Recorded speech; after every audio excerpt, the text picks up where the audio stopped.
यहाँ आज 5 बड़ी खबरें जिन पर हमारी नजर रहेगी, उनमें सबसे पहले बात हम करेंगे टाटा मोटर्स पर आ रही एक बड़ी खबर से। इसके बाद और भी अहम खबरों की चर्चा होगी, बाजार की बड़ी बातें जानेंगे डिम्पी कालरा से।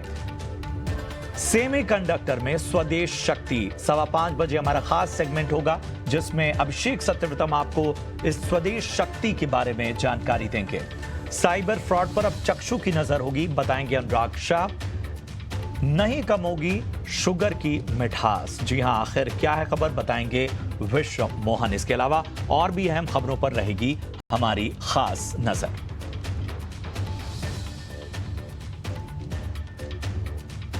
और चलिए सबसे पहले खबर टाटा मोटर्स से जुड़ी हुई। टाटा मोटर्स के कारोबार के डीमर्जर से जुड़ी एक अहम खबर आपके सामने हम लेकर आ रहे हैं।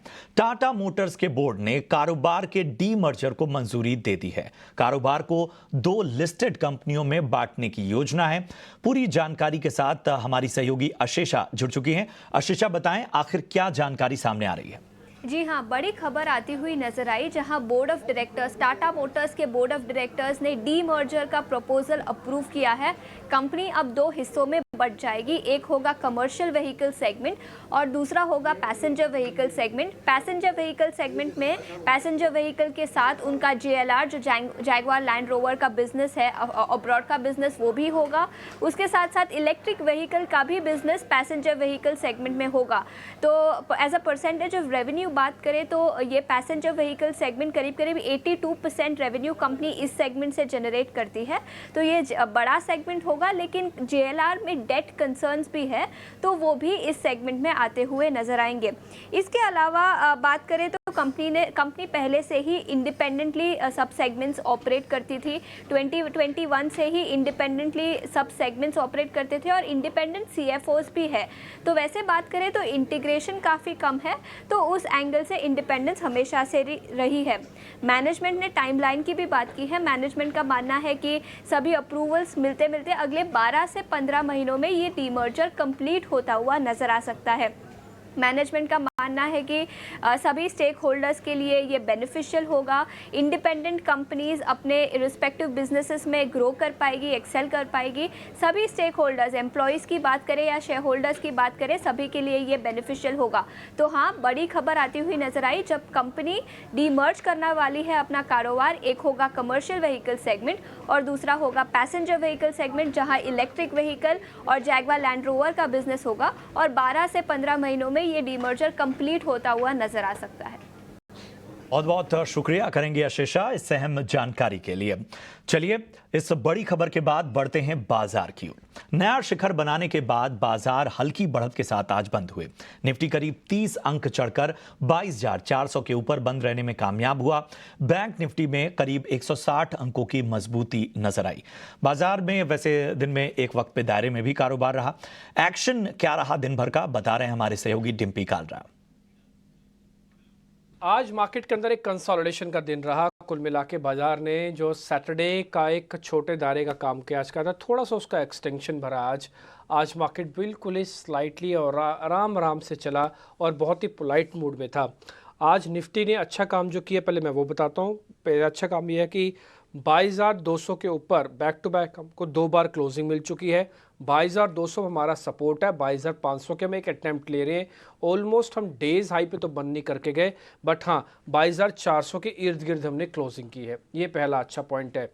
दूसरा, बैंक निफ्टी का देखेंगे तो पिछले 3 दिन से जब से एक स्ट्रॉन्ग मूव आया 1100 पॉइंट का, उसके वजह से बैंक निफ्टी ने भी प्रॉफिट बुकिंग नहीं दिखाई है। ये भी एक अच्छा साइन है। दोनों के अंदर जो ओपन इंटरेस्ट है वो अभी भी काफ़ी अच्छा है। ये बाजार को नया ऊपर भी लेके जा सकते हैं अगर कवरिंग आई, और नीचे भी धकेल सकते हैं प्रॉफिट बुकिंग के लिहाज से, क्योंकि इनमें दोनों में OI एडिशंस काफ़ी अच्छी हैं। तीसरी इंपॉर्टेंट बात, अगर आज मार्केट के हिसाब से देखें तो सेक्टोरल चर्निंग अच्छी हुई है। आज सरकारी कंपनीज का दिन था। आज मॉयल चला, भेल चला, इस तरह के शेयर्स काफ़ी अच्छे चले। इसके अलावा आप देखेंगे तो त्रिवेणी ग्रुप की त्रिवेणी इंजीनियरिंग, उसके अंदर काफ़ी स्ट्रॉन्ग मूव आते हुए दिखा। आज फार्मास्यूटिकल्स का दिन था, डॉक्टर रेड्डीज और अरबिंदो फार्मा, ये अच्छे चले। एनर्जी का दिन था, BPCL, ONGC, गेल, ऐसे शेयर्स भी काफ़ी बढ़िया तरीके से चलते हुए दिखे। जो जहाँ पे प्रॉफिट बुकिंग हुई है या चर्न हुआ है उसमें थोड़े ऑटो कंपनीज आज पीछे हटी हैं। आयशर, M&M जैसे शेयर्स हैं। रिलायंस का रोल काफ़ी इंपॉर्टेंट है। रिलायंस 3,000 के ऊपर आ गया और ये अपने साल के हाई के आसपास भी अभी ट्रेड कर रहा है। इनफैक्ट मैं बोलूँगा आज इसने साल का हाई भी टेस्ट किया हुआ है। तो आज कुल मिला के दिन ठीक था, शायद बाजार थोड़ा और कंसोलिडेट करे और अपने आप को टिकाए। अगर ये कंसोलिडेट करता है तो आपके लिए लेवल्स जो होंगे वो 22,500 फिलहाल निफ्टी के लिए, 47,500 से 47,800 बैंक निफ्टी के लिए होगा। दोनों ही केसेस में जो स्टॉप लॉस होगा वो 47,000 का बैंक निफ्टी का होगा और वहाँ पे 22,200 का होगा। ये तो इंडाइसिस की बात है। चर्निंग कल भी देखने को मिल सकती है, हो सकता है कल मेटल्स थोड़ा वापस निकल के आए, इसलिए कुछ ना कुछ सेलेक्टिव रहिएगा। जो थीम आपको बढ़िया से चलती हुई दिखे उसके अंडर से शेयर पकड़िए और अच्छा पैसा आपका बन जाएगा। सेक्टर और थीम आपकी कॉमन होनी चाहिए। अगर सेक्टर अच्छा चल रहा है तो उसी में से अगर आप शेयर ढूंढेंगे तो कम मेहनत में अच्छा पैसा आएगा, नहीं तो ट्रेंड के खिलाफ वाला कोई शेयर ढूंढेंगे तो दिक्कत होगी। रही बात इंडाइसिस की, वो शायद रेंज में रहेगा, उसमें कोई बड़ा मेजर मूव आना अभी तो लगता नहीं है। जैसे मैंने बताया कि 22,500, 47,500 से 800 यही फिलहाल की भी मोटा मोटी रेंज है। तो ये थी बाजार की बड़ी बातें और चलिए बढ़ते आगे। एनएसई पर फरवरी में निवेशकों की संख्या 9 करोड़ के पार निकल गई। आखिरी 1 करोड़ निवेशक का जुड़ाव पिछले 5 महीनों में हुआ और इनमें टॉप पर महाराष्ट्र और यूपी जैसे राज्य हैं। पूरी रिसर्च दे रहे हैं हमारे सहयोगी शरद दुबे। जी बिल्कुल, कहेंगे तो एनएसई के जो रजिस्टर्ड इन्वेस्टर्स हैं उनके आंकड़े जो है 9 करोड़ के जो है पार हो चुके हैं। अब जो है याद रखिए ये रजिस्टर्ड इन्वेस्टर बेस है और जो कुल मिला के सारे इन्वेस्टर्स की बेस के बारे में बात करें तो लगभग 17 करोड़ का ये आंकड़ा आ रहा है। इंटरेस्टिंगली बात बताऊं कि पिछले 5 साल में जो है इन्वेस्टर बेस जो है 5 गुना बढ़ चुका है। अब आप सोच रहे होंगे ये ग्रोथ ट्रैजेक्टरी आया कैसे, ये ग्रोथ कैसे हुई है। ऑफकोर्स 6 से 7 करोड़ के बीच अगर देखा जाए तो लगभग 9 महीने लगे थे। अब वहीं अगर उसके बात करें 7 से 8 करोड़ के जो यूनिक इन्वेस्टर्स आए हैं उसमें जो है लगभग 8 महीना लगा। लेकिन सबसे इंटरेस्टिंग बात बताता हूं, जो आखिरी 1 करोड़ आया है 8 से लेकर 9 करोड़ तक, ये सिर्फ जो है आप कह सकते हैं सिर्फ 5 महीने में देखने मिली है। ऑफकोर्स 9 महीने 8 महीने हुए, लेकिन ये आंकड़ा देखिए 5 महीने में ही आखिरी 1 करोड़ एडिशंस आए हैं।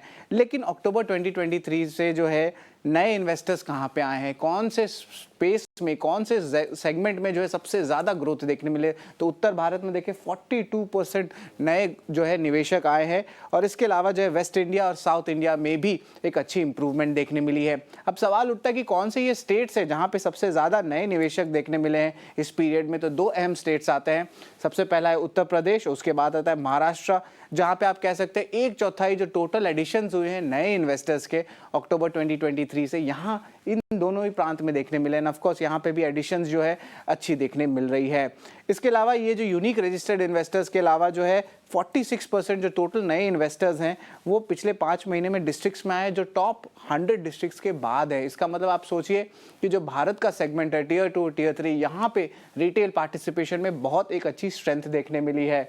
अब हम बात करेंगे इसके रीजंस क्या हैं। ऑफकोर्स सबसे पहला बात है कि जो केवाईसी प्रोसेस होती है, नो योर कस्टमर प्रोसेस, उसमें एक सिंप्लीफिकेशन आया है, उसके कारण और ज़्यादा रिटेल पार्टिसिपेशन देखने मिली है। इसके अलावा फाइनेंशियल लिटरेसी बढ़ा है और लास्ट में जो पॉजिटिव सेंटिमेंट बाजार में देखने मिला है लंबे अवधि के लिए, उसके कारण नए निवेशक भी जुड़े हैं। तो आप देख सकते हैं कि एनएसई के जो रजिस्टर्ड इन्वेस्टर्स बेस है अब वो 9 करोड़ के आंकड़ा पार हो गया है और स्टेट्स जैसे कि उत्तर प्रदेश हुआ, वहाँ पे देख रहे सबसे ज़्यादा ग्रोथ देखने मिल रहा है। चलिए बढ़ते हैं आगे और अहम खबर की ओर बढ़ते हैं। बढ़ते साइबर फ्रॉड पर लगाम लगाने के लिए सरकार ने डिजिटल इंटेलिजेंस प्लेटफॉर्म यानी डीआईपी और चक्षु लॉन्च किया है। इससे टेलीकॉम नेटवर्क पर होने वाले फर्जीवाड़े की शिकायत की जा सकेगी और फर्जी नंबरों को बंद करने में मदद मिलेगी। पूरी खबर क्या है और ये किस तरह की पहल है, बताने के लिए मौजूद है हमारे सहयोगी अनुराग शाह। अनुराग, बहुत जरूरी कदम था, बताइए क्या जानकारी है। देश के अंदर मोबाइल के जरिए होने वाले फ्रॉड्स की संख्या में लगातार बढ़ोतरी हो रही है और कई मौक़ों पर एक मैसेज के जरिए या फ़ोन कॉल के जरिए लोगों का जो अकाउंट खाली किए जा रहे हैं। तो इसी पर लगाम लगाने के मकसद से और लोगों को सुविधा देने के उद्देश्य से सरकार के द्वारा डिजिटल इंटेलिजेंस यूनिट और चक्षु यूनिट की शुरुआत की गई है। जो संचार साथी वेबसाइट है सरकार की, वहाँ पर ये चक्षु को शुरू किया गया है। इसके अंदर जो भी नंबर आपको लगता है कि संदेहास्पद है, जिसका आपको डाउट है या फिर लगता है कि स्पैम कॉल के रूप में साइबर फ्रॉड के लिए किया गया है, उस नंबर को आप उस चक्षु के अंदर डालेंगे। संचार साथी वेबसाइट में जो चक्षु टैब है वहाँ पर डालेंगे तो वहाँ पर आर्टिफिशियल इंटेलिजेंस की मदद से उस नंबर की जो आउटगोइंग है वो बंद कर दी जाएगी। केवाईसी डिटेल्स है वो जांची जाएगी और केवाईसी पूरी नहीं होने पर जो ग्राहक है उसको केवाईसी करने के लिए कहा जाएगा। तो उद्देश्य यही है सरकार का कि जो साइबर फ्रॉड्स में बढ़ोतरी हो रही है, मोबाइल नंबर के थ्रू, जो फर्जी कॉल्स के थ्रू, फर्जी नंबर के थ्रू वहाँ पर लगाम लगाई जा सके, जिसके लिए इस चक्षु सुविधा की शुरुआत की गई है, जिसमें जो ग्राहक है उसको जो मोबाइल नंबर है जिसको उनको उसके ऊपर स्पैम कॉल का शक है, वो नंबर को संचार साथी प्लेटफॉर्म जो वेबसाइट है वहाँ के चक्षु ऐप में डालना है और उसके बाद जो प्रोसेस ये होगा कि जो नंबर की आउटगोइंग बंद कर दी जाएगी और फिर अगर उस नंबर को वापस से शुरू करना है तो केवाईसी डिटेल्स को वेरीफाई करना ज़रूरी होगा। बहुत बहुत शुक्रिया करेंगे अनुराग। तो बहुत आवश्यक कदम जो कि उठाया गया है। इधर यात्रियों को ट्रेन में बेहतर खाना मुहैया कराने के साथ साथ अपने ई कैटरिंग प्लेटफॉर्म का विस्तार करने के मकसद से IRCTC ने स्विगी के साथ एक करार किया है। पूरी खबर क्या है बता रहे हैं समीर दीक्षित। कैटरिंग के जरिए अपनी आमदनी या आय बढ़ाने की दिशा में IRCTC ने एक और कदम उठाया है। IRCTC ने फूड डिलीवरी प्लेटफॉर्म स्विगी के साथ में पार्टनरशिप करी है। इसका ऐलान पहले ही किया गया था, लेकिन जो फॉर्मल सर्विस का रोल आउट होना है उस दिशा में मेमोरेंडम ऑफ अंडरस्टैंडिंग या एग्रीमेंट जो साइनिंग है वो 5 मार्च को होने जा रही है। इसके साथ ही देश के चुनिंदा रेलवे स्टेशन पे रेल यात्री अपनी रेल यात्रा के दौरान अगर वो ऑनलाइन फूड ऑर्डर करना चाहते हैं तो स्विगी पे कर सकते हैं और यात्रा के दौरान वो मील या खाना अपना एंजॉय कर सकते हैं। सूत्र ये बता रहे हैं कि शुरुआती दौर में तकरीबन 10 स्टेशन पे ये स्विगी के जरिए online food order e catering platform पे आप कर सकते हैं, लेकिन इसके बाद सेवा का विस्तार अन्य रेलवे स्टेशन पर भी किया जाएगा। ई कैटरिंग यानी कि ऑनलाइन फूड डिलीवरी का जो सिस्टम है IRCTC का, ये फिलहाल बेहतर नतीजे रेलवे को दे रहा है। अभी आंकड़े ये बताते हैं कि रोजाना 50 से 60 हज़ार जो मील्स हैं या ऑर्डर हैं वो ई कैटरिंग प्लेटफॉर्म पर हो रहे हैं।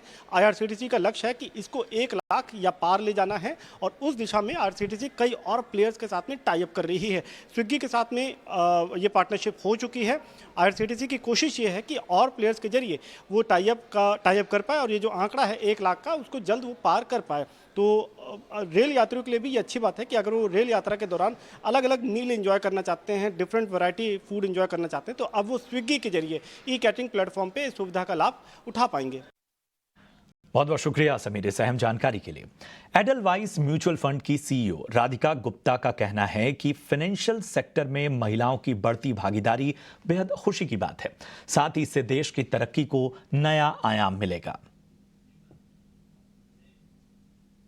I think it's really good that more women are coming forward to take control of their own money, whether it's by investing in stocks, investing in mutual funds, investing in general. And I think it's two things. One is it is the increased confidence of the Indian women that is represented not only in the markets but in many other things, to start a business, to speak for herself. And Indian women have always been great CFOs of their own homes, great budget keepers, great savers. It's now translating into money. The second, I think, is the difference between saving and investing is aspiration, because when you save, but when you invest, there's a sense of optimism, there's a want for growth. And I think it reflects an increased aspiration and increased desire for growth. So it's confidence and growth coming together.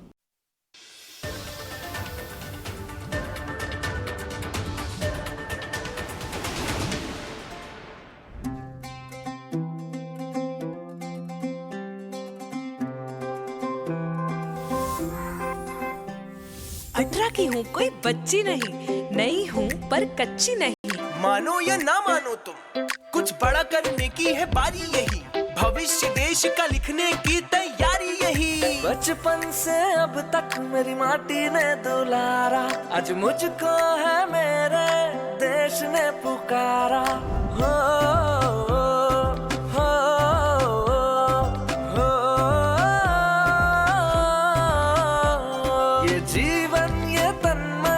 सब कुछ है तुम्हारा, आज मुझको है मेरे देश ने पुकारा। जो सोचे और ठाने तो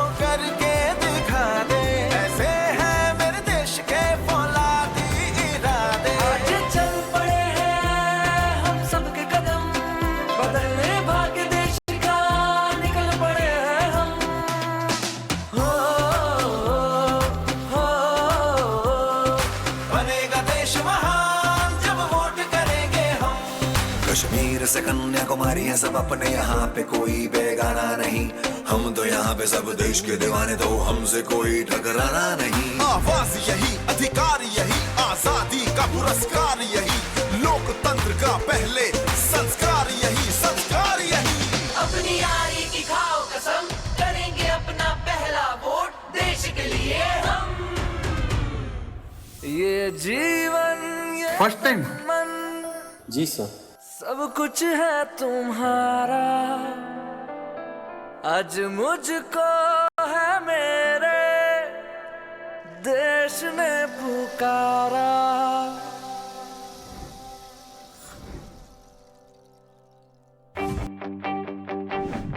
स्टॉक मार्केट में पोर्टफोलियो बनाना हो सकता है मुश्किलों से भरा। मार्केट का उतार चढ़ाव आपको कर सकता है कंफ्यूज। मार्केट में आज नीचे के लेवल से करीब करीब 200 पॉइंट की रिकवरी आई। मैं अजय शर्मा आपको दूंगा सीधी और सटीक सलाह, जिससे आप बना सकेंगे अपना पोर्टफोलियो मजबूत। इचिना स्वदेश, बढ़ो देश के साथ। Whoa. The MG Series EV is now at just 18.98 lakhs. If that's true, dinosaurs would still be alive.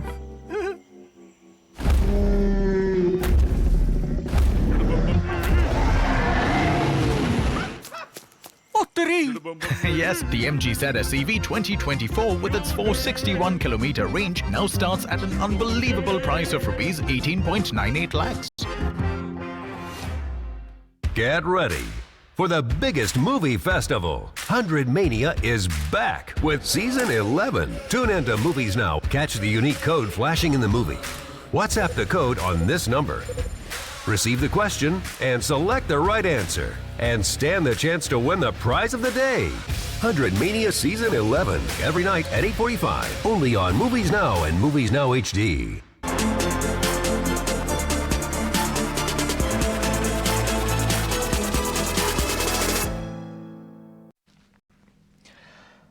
स्वागत है आपका ब्रेक के बाद, और एक खास चर्चा जो हम हर बार लेकर आपके लिए लाते हैं, और आज एक ऐसी ही खास चर्चा सेमीकंडक्टर के मायने से। 2026 तक सेमीकंडक्टर मैन्युफैक्चरिंग में नंबर 1 का ताज, इस लक्ष्य को पाने के लिए भारत तेजी से आगे बढ़ रहा है।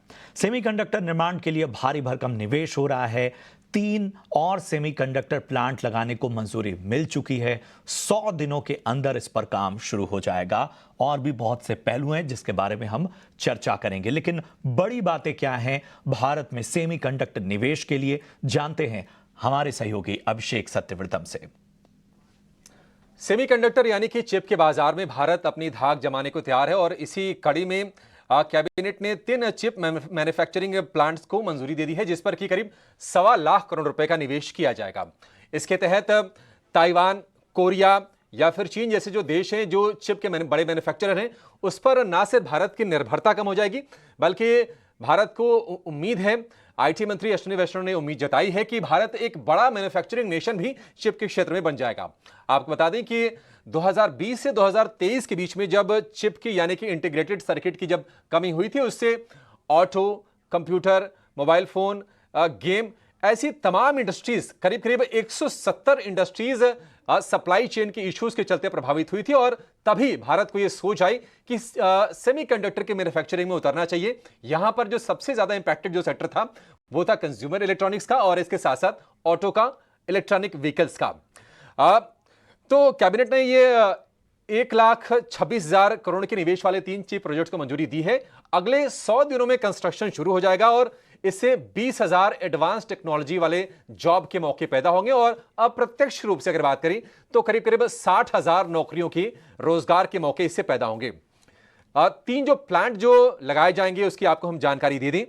टाटा इलेक्ट्रॉनिक्स ने ताइवान की power chip semiconductor manufacturing Corp के साथ करार किया है, और 91,000 करोड़ रुपए के निवेश से गुजरात के धोलेरा में यह प्लांट लगने वाला है। पीएसएमसी यानी कि पावर चिप मैन्युफैक्चरिंग कॉर्पोरेशन के ताइवान में 6 सेमीकंडक्टर फाउंड्रीज हैं, और इस प्लांट से सालाना 300 करोड़ चिप बनने की उम्मीद है। दूसरे अगर प्लांट की बात करें तो यह भी टाटा ग्रुप से ही आएगा। Tata semiconductor assembly and test 27,000 crore रुपए का निवेश करेगी, और इस निवेश से असम के मोरी गांव में पहला प्लांट लगाया जाएगा। नॉर्थ ईस्ट का ये पहला प्लांट होगा और देश का ये दूसरा प्लांट होगा। तीसरे प्लांट की बात करें तो सीजी पावर ने जापान के रेनेसास इलेक्ट्रॉनिक्स और थाईलैंड के स्टार्स माइक्रो इलेक्ट्रॉनिक्स के साथ करार किया है और सीजी पावर इस प्लांट पर कुल 7,600 करोड़ रुपए का निवेश करेगी। आपको बता दें कि रेनेसास इलेक्ट्रॉनिक्स 12 सेमीकंडक्टर प्लांट फिलहाल ये चला रही है, तो ग्लोबल दिग्गज ऑलरेडी है इस फील्ड में। तो ये 3 प्लांट देश में सेमीकंडक्टर यानी कि चिप मैन्युफैक्चरिंग की तकदीर बदलेंगे और निश्चित तौर पर हम देखेंगे कि ना सिर्फ जॉब क्रिएशन होगा बल्कि भारत की तस्वीर बदलेगी और मैन्युफैक्चरिंग के साथ साथ एक्सपोर्ट में भी भारतीय कंपनियों की तरफ से बड़े अवसर यहां से खुलते हुए दिखाई देंगे। बहुत बहुत शुक्रिया करेंगे अभिषेक आपका इस खास इनसाइट के लिए। तमाम बड़ी बातें हमने आपके सामने रखी, तो इन बातों का जिक्र करने की कोई आवश्यकता है नहीं। हमारे साथ हैं अशोक चांडक जी, प्रेसिडेंट है energy storage alliance in India यानी IESSA। अशोक जी बहुत बहुत स्वागत, समय देने के लिए बहुत बहुत शुक्रिया। जो बातें हमने बताई उस पर समय न ज़ाया करते हुए सीधा भारत के अगर लिहाज से इसको समझना चाहें और ग्लोबल प्रतिस्पर्धा को देखें, कितना बड़ा फर्क पैदा करेगा भारत का ये कदम? सबसे पहले तो मैं कहना चाहूंगा कि अपना जो एसोसिएशन वो इंडिया इलेक्ट्रॉनिक सेमीकंडक्टर एसोसिएशन है। जी, ये जी, 18 साल पुरानी इंडस्ट्री एसोसिएशन बॉडी है। इंडिया में सेमीकंडक्टर का काम हम 18 साल से कर रहे हैं और मैं आपके माध्यम से सबसे पहले धन्यवाद और अभिनंदन करना चाहूंगा ministry of electronics and IT, ministry as well as staff और ऑल्सो टाटा इलेक्ट्रॉनिक्स और रेनेसास जो हमारे IESA के मेंबर्स हैं। ये बहुत ऐतिहासिक कदम है। कई सालों से इस कदम का, इस ब्रेक थ्रू का इंतजार था सबको। कई लोग मिलकर इस पर काम कर रहे थे और आज जो ये डिसीजन हो गया और अप्रूवल मिल गया है कैबिनेट से, सरकार का, गवर्नमेंट का जो फंडिंग सपोर्ट है और जो टेक्नोलॉजी दिग्गज आज इंटरेस्ट बता रहे हैं, ये एक महत्वपूर्ण कदम है। और मैं ये कहना चाहूंगा कि सेमीकंडक्टर मार्केट इलेक्ट्रॉनिक्स मार्केट को इनेबल करता है। भारत का जो इलेक्ट्रॉनिक्स मार्केट है वो $300 बिलियन बनेगा 2026 में, जिसमें $60 बिलियन सेमीकंडक्टर का डिमांड होगा और 2030 में ये सेमीकंडक्टर का डिमांड वर्ल्ड वाइड $1 ट्रिलियन होगा, जिससे $100 मिलियन इंडिया से होगा। तो मार्केट साइज को देखते हुए ये बिल्कुल स्पष्ट है कि भारत को इस डायरेक्शन में, इस दायरे में काम करना बहुत जरूरी है और इसलिए ये एक बहुत महत्वपूर्ण कदम है। दूसरी बात, चिप डिजाइन मैन्युफैक्चरिंग में हम अभी बहुत पीछे हैं, हम अभी स्टार्ट कर रहे हैं, लेकिन डिजाइन के मामले में भारत बहुत आगे है। वर्ल्ड का 20% चिप डिजाइन इंडियन इंजीनियर्स करते हैं। आज इंडिया में करीबन 1,20,000 चिप डिजाइन इंजीनियर, जो हाईटेक बोला जाता है और इनोवेशन बोला जाता है, वो काम हो रहा है। और डिजाइन से मैन्युफैक्चरिंग तरफ जाने में, एक्सपांड करने में जो अब हमने जो कदम लिया है, ये बहुत जरूरी था। इस बात का कई सालों से काम चल रहा था और अभी हमारा ये स्टेप पूर्ण हो चुका है। मैं इसको एक जॉब क्रिएशन की नजर से नहीं देखूंगा, क्योंकि चिप मैन्युफैक्चरिंग जो है ये हाईली ऑटोमेटेड है। इसमें निवेश भी बहुत बड़ा लगता है, जैसा कि आपने देखा है 1,26,000 करोड़ और सिर्फ 3 प्लांट बन रहे हैं इसमें। तो इसमें एम्प्लॉयमेंट डायरेक्ट इस में नहीं होगा, लेकिन इसके साथ में जो इकोसिस्टम होता है वो इससे इनेबल होगा। इसमें असेंबली, टेस्ट, पैकेजिंग, जिसमें भी एम्प्लॉयमेंट जनरेट होंगे, इसके लिए डिजाइन एक्टिविटी फिर से बढ़ेगा। हमारा स्टार्टअप इकोसिस्टम, जिनको स्टार्टअप अपना डिजाइन कराने के बाद में मैन्युफैक्चर की बड़ी दिक्कत होती थी, उनके लिए इनसे फायदा होगा। लोकल चिप्स बनना चालू हो गए तो हमारा जो मैन्युफैक्चरिंग है इलेक्ट्रॉनिक्स का और जो हम एक्सपोर्ट का लक्ष्य लेके बैठे हुए हैं, उसमें भी इसकी काफी सहायता होगी। हमारे रिसर्च, इंडस्ट्री, इंस्टीट्यूट कोलैबोरेशन से इसमें बढ़ेगा। सो ओवरऑल अगर देखा जाए तो इकोसिस्टम पर्सपेक्टिव से इसका काफी हमें सहायता मिलेगी फ्यूचर के लिए। तीसरी बात मैं ये कहना चाहूंगा कि आज ये एक पहले प्लांट की अनाउंसमेंट हुई है फैब्रिकेशन के लिए टाटा की, और एक असेंबली, टेस्ट, पैकेजिंग की बात हुई है। इसके बाद में ऐसे कई सारे प्रपोजल है जो फिर भी अभी मिनिस्ट्री के टेबल पर है।